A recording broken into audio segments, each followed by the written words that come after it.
The reveals just keep coming, and we've got both Wilds of Eldraine and Doctor Who up on deck to talk about. But today we're going to talk about some of the Doctor Who cards that were revealed yesterday that we haven't yet covered. So let's jump into the video.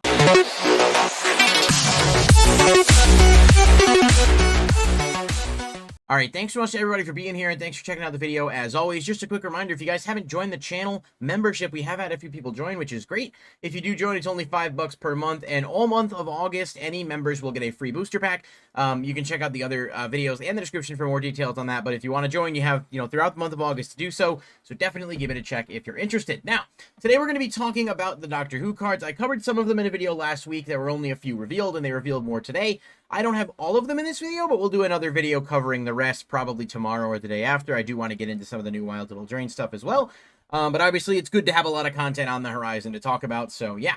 We've got the fourth Doctor. This is the first one. It is 2 green-blue. It is a legendary creature, Time Lord Doctor. So we had posed the question, what other Time Lords are there going to be? Obviously, we knew there were going to be some. So they'll work with the TARDIS, which is kind of cool. We'll have to see what type of synergy they have as we get more of these cards revealed. This card says you may look at the top card of your library at any time, and then once each turn you may play a historic land or cast a historic spell from the top of your library. When you do, create a food token. So historic is either saga, artifact, or something with the legendary subtype. Or super type, I don't remember which it is, but either way, there's plenty of cards that meet that category. Being able to play them from the top of the deck is definitely not bad, and creating a food token is interesting as well. I don't really know what this is necessarily designed to do, but I'm sure there's probably cards that will allow you to specifically stack historic cards or historic lands, and being able to play cards off the top is not bad, especially because you've got a decent variety of things you can rip off the top with this. We'll have to see what other support comes out that kind of maybe plays into making that a bit more useful, but I do like it on the surface. It's just not the most appealing one to me that we've seen so far in terms of the Doctor cards that we're getting. Now, the 13th Doctor is 1 green-blue, and this one is also a Time Lord, of course, and it says whenever you cast a spell from anywhere other than your hand, put a +1/+1 counter on target creature. And then it has Team TARDIS as an ability at the beginning of your end step. Untap each creature you control with a counter on it. This is really, really cool. Basically, it allows you to untap all your creatures at the end of the turn while giving them counters. Obviously, assuming you're casting a decent number of spells, this seems like it would play really well with this suspend mechanic, of course. But even if you're using things from the graveyard or casting things from exile, there's definitely a lot of ways to utilize this. I really do like the potential, and I think it's actually the more intriguing of the two, blue-green Doctors that we've seen so far. Now, the Valeyard. I might have mispronounced that. I don't know much about Doctor Who. I know some people who enjoy it. It's just not my cup of tea. No British pun intended there. But yeah, so again, I apologize for any mispronunciations if they do come up. This one is 2 blue, black, red. It is a Time Lord Noble. It says if an opponent would face a villainous choice, they face that choice an additional time. While voting, you may vote an additional time. So this plays directly in with a lot of the voting cards. Now, there's certainly a lot of them that have been revealed, and I noticed that with Lord of the Rings, there was a card also that tied into voting in some capacity.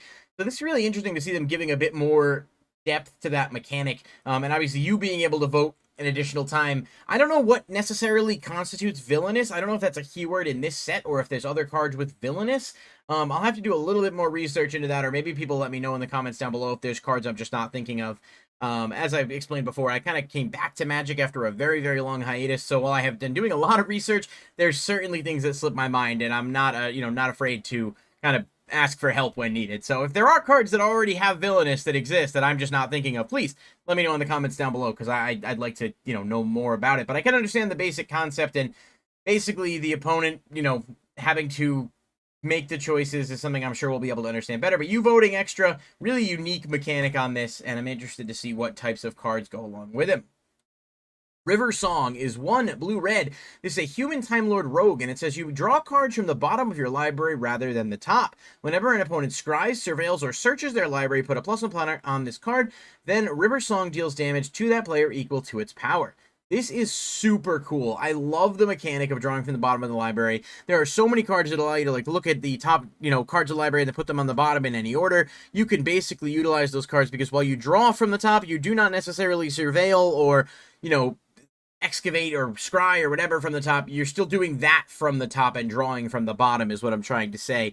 So this has some really, really interesting synergy, and it can start to punish the opponent pretty quick, if they're doing any of these things, especially searching the library. Like, if you get this thing up to a 5, your opponent's taking 5 damage every time they search the library, scry, or surveil. That's pretty powerful, and I think there's cards that will allow you to sort of also proc them to do that in certain cases, you know, maybe allowing them to search or playing cards that let them search. So definitely a really, really interesting mechanic.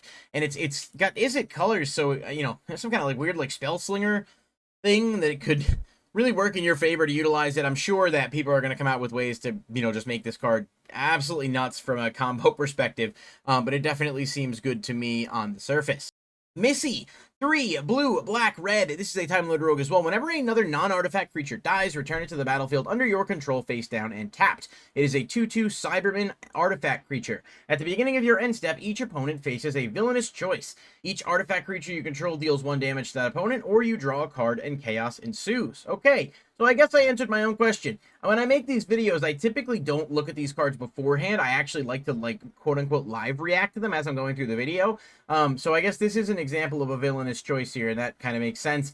So basically the opponent is choosing 2 times, and causing chaos to ensue means this is going to have some plane chase tie-ins, which is very interesting for, you know, people who are into that kind of thing. Obviously, we got some plane chase stuff with March of the Machines, but it looks like there might be some plane chase cards in this set or expansion as well.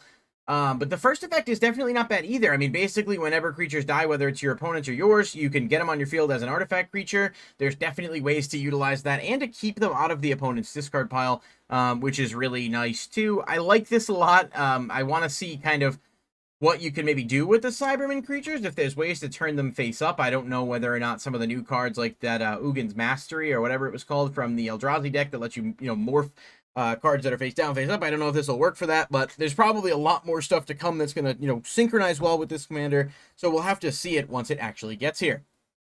Davros, Dalek Creator, 1 blue, black, red, Menace, Alien Scientist. At the beginning of your end step, create a 3/3 black Dalek artifact creature token with Menace if your opponent has lost 3 or more life this turn. Then, each opponent who lost 3 or more life faces a villainous choice. You draw a card, or that player discards a card. So, okay, so here's another one. Basically, the opponent's choosing something, and none of those results are good. I guess that explains the villainous part of it. This has Menace. It also creates tokens. And, you know, it's not terrible. Like, you can kind of utilize this effect to, I mean, you can make other opponents lose life, and then all of them have to make a villainous choice, and you can, you know, draw 3 cards or make them discard cards depending on what they're doing. It can definitely be a powerful resource for you, and maybe something frustrating for the opponent to have to deal with. The Flux is 2 red, red. It is a saga that has, I believe, 6 steps. The first step says the Flux deals 4 damage to target creature and opponent controls.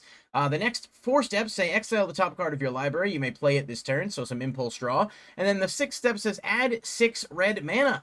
Kind of interesting. This is a neat saga, and obviously being able to proliferate and do certain things like that, you can kind of get to these effects faster, and it, you know, if it does survive for its last phase, getting 6 red mana is not necessarily bad, especially when red has access to so many low-cost cards. You can kind of make use of that. Not necessarily the most mind-blowing card I'm seeing so far, but it's got its uses, I think. And given that sagas have been getting a lot of love lately, there's probably some potential for this card too. The Foretold Soldier is 2 green, green alien zombie soldier, and it must be blocked if able, but it can't be blocked by more than 1 creature. Whenever it deals damage, exile it face down. It becomes Foretold, and then you can pay its foretell cost 1 and a green to cast it. This is a really, really cool concept. I love the idea that, like, it foretells itself, and then you can bring it back later, obviously tying into, like, the zombie synergy. If it dies, it comes back to life. You can't really kill a zombie, but this is really neat. I don't know if there's any other cards that actively foretell themselves from the battlefield. Just a really, really cool card, and it's not super expensive in terms of the mana investment, obviously, I think because of the fact that it's going to be bouncing off the field whenever it deals damage, but I really like this, and I hope we get some more Foretold cards that maybe, like, utilize that mechanic a little bit more, because I think Foretell is neat, and there's definitely a lot of things you can do with it. Finally, we've got Yasmin Khan. This is 3 and a red, and it is a human detective. It says, exile the top card of your library. Until your next end step, you may play it, and it has Doctor's Companion. So, it's impulse draw once per turn, which is nice, and it's until your next end step. So I guess if you use this like during the opponent's turn, you can technically keep it, you know, going back around. Maybe a better time to use it. Doctor's Companion is essentially regular companion, sort of, as long as your commander is a doctor. So it's very interesting because this is, we heard there were going to be some companion stuff, we just didn't know what it was going to look like. This kind of plays into that. So a neat card. I don't think it'd be good as a solo commander necessarily, but certainly as a companion, complementing another doctor and giving additional color combinations as an option too. So that's gonna do it for these cards. There are more, and I will make another video talking about them. I just didn't want to like make it too overloaded in one video for people to talk about. The statistics seem to show that people like to watch, you know, for a around a 10-minute time, under 10 minutes when I'm looking at the analytics. So I don't want to bombard anyone. Let me know in the comments down below what you guys think of the Doctor Who reveals so far. Are you excited for this? Or do you think that there's some potential in some of these cards, or are you kind of like waiting to see what else we end up getting? Because obviously there's still a lot of cards. If this is like Warhammer, I think there's going to be a lot of new cards for each one, so it'll be good to see what happens. That's going to do it for me. Be sure to like the video, comment, and subscribe. Click the bell icon if you want to stay notified whenever a new video is posted, and I'll catch you guys in the next video. Peace.